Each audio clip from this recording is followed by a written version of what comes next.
প্রাকৃতিক এমন একটা জিনিস, তারে যদি 1 গুণ ভালোবাসা দেওয়া হয় হেতে কিন্তু 10 গুণ ঘুরিয়ে দেয়। এই দেখুন একটা আম গাছ বুনছি, দেখুন এই অহংকার সিজনে কি আম ধরা সম্ভব? দেখুন 12 মাসে আম ধরে, কি সুন্দর করে আম ধরছে দেখছেন, এই যে বড় বড় হয়েছে। কাগজ এত দিবেন, কাগজ মানে তাগো গাছ থেকে 10 গুণ ঘুরিয়ে পাবেন। দেখুন এই যে টমেটো গাছে থেকে আমি দেখাইতেছি একটা উদাহরণ। দেখুন দেখুন একটা টমেটো গাছে দেখুন কত বড় টমেটো গাছ দেখছেন। দেখুন এই যে সাইড দিয়ে লাগাইছে, এই যে দেখুন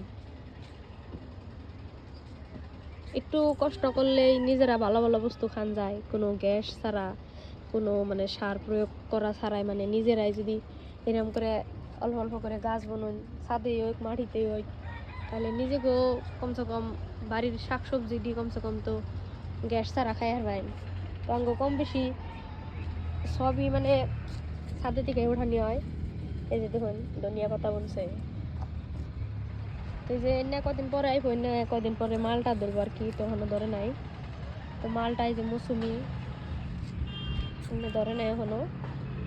তারপরে যে দেখুন মূলা বুনছাল, এই যে মূলা করে কি সুন্দর দেখছেন। কষ্ট না করলে কিন্তু ফল পাওয়া যাবে না, কষ্ট করে দিকেই এরকম সুন্দর সুন্দর বস্তু খাই হারে, বাড়ির শাকসবজি খাই হারে। তো আপনারা সবাই কষ্ট করুন, আপনারাও পাবেন। এই যে এনে দেখুন উস্তা ধরছে, এই দেখুন কি সুন্দর, মানে এই যে পাতাকপি এসে দেখছেন, এই যে দেখুন কি সুন্দর পাতাকপি এসে, এই যে পাতাকপি,